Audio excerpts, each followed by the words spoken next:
Hello and welcome back again. Today I'm extremely delighted to be joined by Amy Gash. I've been looking forward to this. I think it's our 10th interview, and Amy shares a lot of my passions for the marine environment. So it's nice to have you here, Amy. Welcome. Thank you. Thanks for having me. I'm excited. So, for those people who don't already know you, tell me your connection to Lady Elliot, when you first visited, and something about your earliest memories of that area. Yeah, okay. If you're not familiar with Lady Elliot Island, it's actually situated on the southern end of the Great Barrier Reef. It's the first island of the Great Barrier Reef Islands, about 80 kilometres northeast of Bundaberg.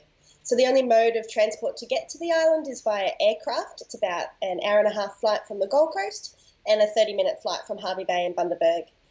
So my family, we are the operators and custodians, as we like to call it, of Lady Elliot Island. We have quite a significant history with the reef.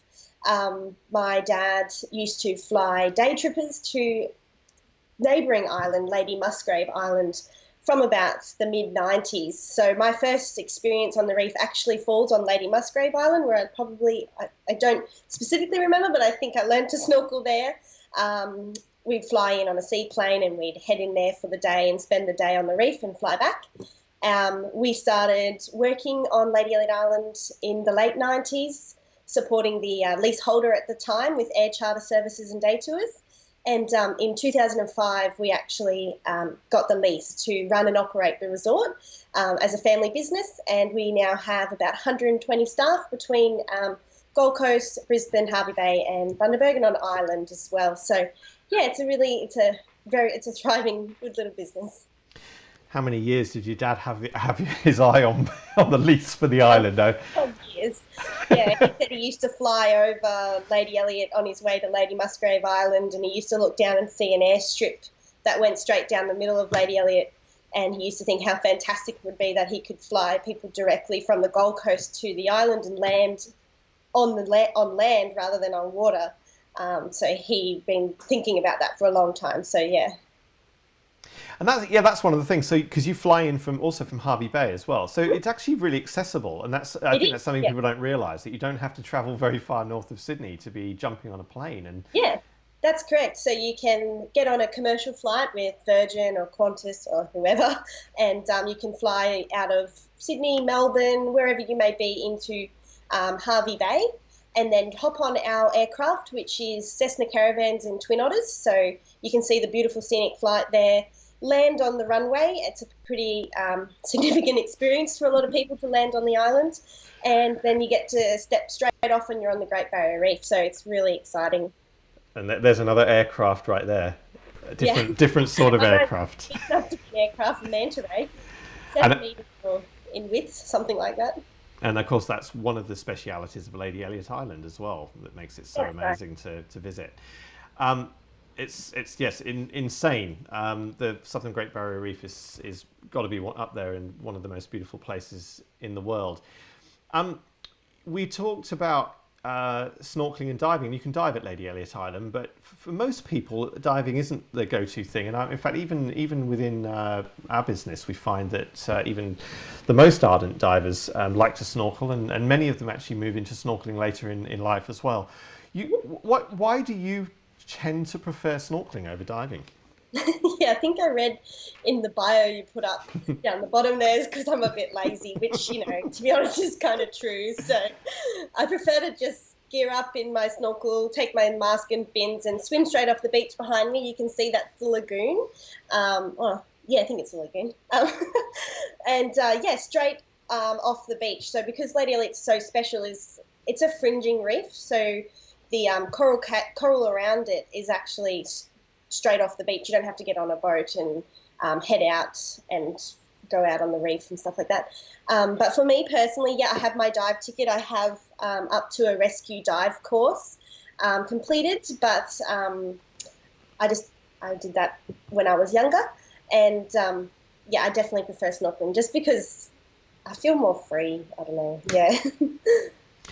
You've been doing virtual tours. I'm going to play one now. Can you talk us through this? Why this is so special? Yeah, so we've been doing virtual tours through our Instagram TV for about the last 5 weeks. We do one every Sunday night at 6 p.m.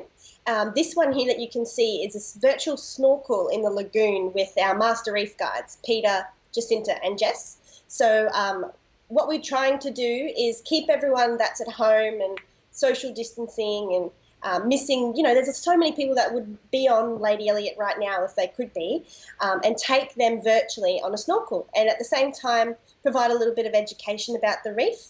As you can see here, that's a giant clam that we can see in the lagoon, and Peter gives a little talk about it. So at the same time, you're getting information and education about it, as well as an experience underwater that you wouldn't normally get from home.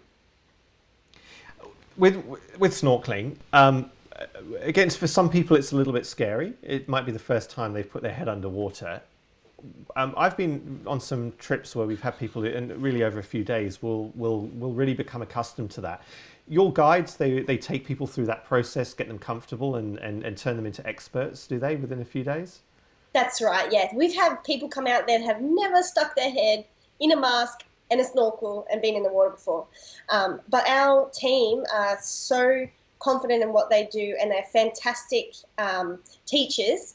So if anyone hasn't been snorkeling before, we've got a numerous different activities that they can do before they go in the water. So they can do snorkel lessons that they can, experience the mask and the snorkel. It's a bit different if you're not used to it. In the pool before they even go in the water, and then we provide different elements like flotation devices and noodles and things like that to keep people more confident. To feel more comfortable in the water. And as you can see behind me here, this is the lagoon, which is on the eastern side of the island, and it only has a maximum tidal difference of about 5 or 6 meters of water. So at any one time, you can stand up in the lagoon. We would suggest don't stand on the coral, just on the sand. So it does. The lagoon is a perfect place for the beginners to experience snorkeling for the first time.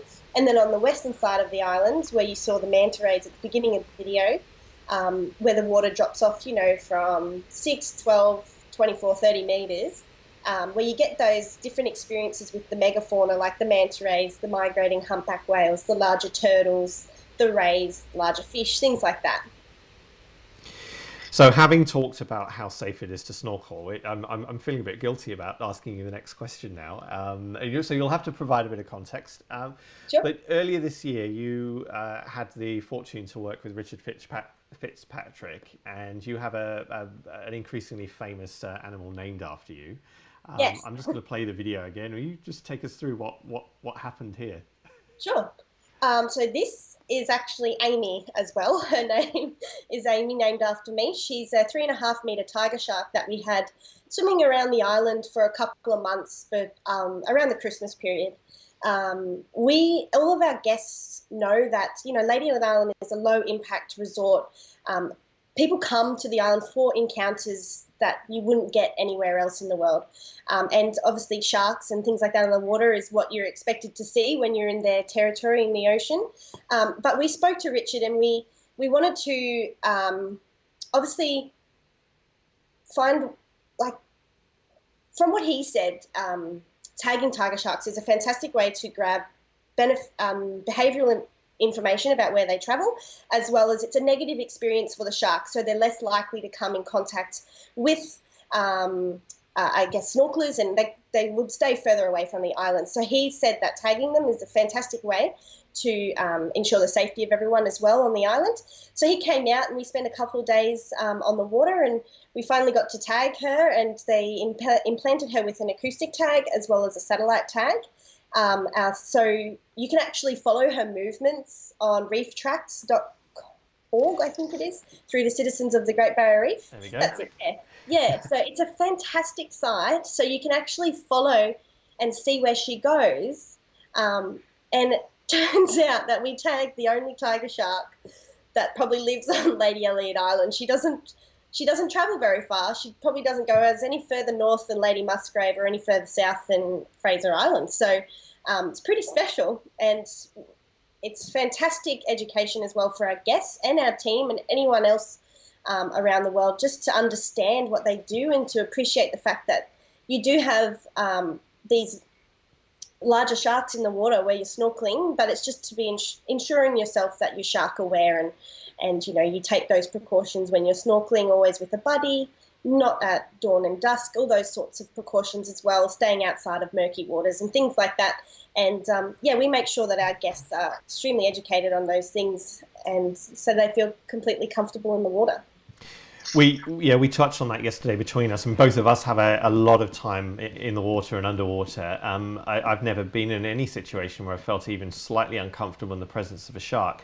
And I think it's really important for people to understand that you're right. The waters around these areas are crystal clear. These are ambush predators. They're not there to hunt, and it's completely safe. But actually, I haven't seen a tiger shark yet. I'm still yet to come across one. I'm very much looking forward to when I do. If I was in Lady Elliot Island, I'd be keeping my eyes very clearly peeled for. We've had a few sightings. One of our master reef guides, Jacinta Shackleton, she has some fantastic footage on her Instagram, and she's had quite a few encounters. She's always in the water, so her likelihood is a lot higher than those that swim less in the water. So yeah, she's got some awesome footage if you head over onto her Instagram. Jacinta's one of your full-time guides. Somebody told me that she's related to Ernest Shackleton. Is that right? Yeah, she was telling me the story about that the other day, about how her dad, or I'm not sure of the exact story, is Ernest Shackleton's brother. Anyway, but yeah, she said that's true. So it's really fascinating. Yeah, it's amazing. So I mean, Lady Elliot Island is just an incredibly important place. There are only a small handful of islands that you can sort of lawfully, I guess, visit on the Great Barrier Reef and stay on. I think this is the thing I find so remarkable, that the animals that are there choose to remain. That really there hasn't been much impact, it seems, on their ability to breed. Turtles still come up to nest, and sharks still swim around. It's extraordinary. Mm-hmm. You guys look after it really, really well. You're Ecotourism Australia accredited. Come on, I mean, what is it about the Southern Great Barrier Reef that globally that makes it such an important place for conservation, do you think? Yeah, that's a really interesting question, and we have a couple of projects that we're doing at the moment with the Great Barrier Reef Foundation and Kathy Townsend from Project Manta, studying just why Lady Elliot Island is so biodiverse and why it's an ark, I guess is what they're calling it, for species on the Great Barrier Reef. I'm not a scientist, but what I can say from information that I've been handed down is the fact that because Lady Elliot Island is situated on the southern end of the Great Barrier Reef, and because it is 80 kilometres from the mainland, it is so rich in the biodiversity, and has so much nutrients in the water that it is a bit of a safe haven for a lot of the marine life. The water quality is, we have 20, 30 plus metres of visibility all year round. The ecosystem is in balance. It's a green zone at the same time, so there's no fishing, no taking or anything like that. So we've had sightings of the most unusual species. So like in the last couple of years, we've had the pink Manta Ray, which is the only known pink Manta Ray in the Great Barrier Reef. Its skin coloration is almost electric pink, and it is something that Project Manta are, investigating and trying to understand why. And it's only ever been sighted on Lady Elliot Island multiple times, so that's very special for us.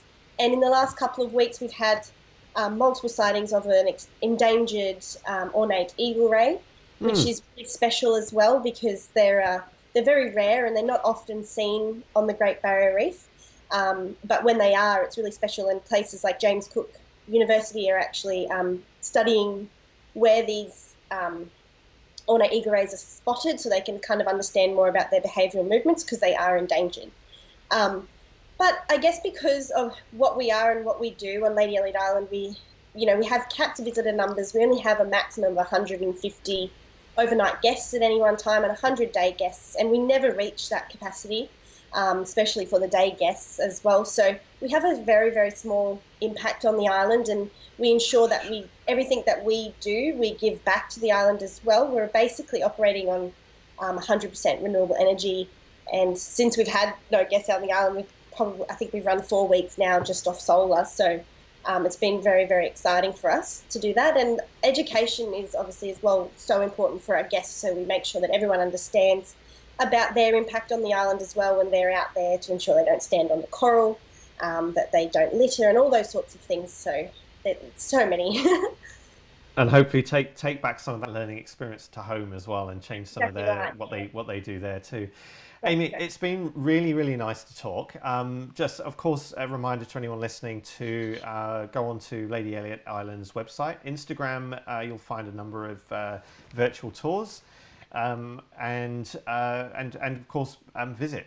We will be, I think, together again, possibly in a week or so's time, doing a webinar on visitation, and hopefully in the not too distant future, get a chance to actually Yeah, take people to come and see you, and visit your beautiful, I call it your home.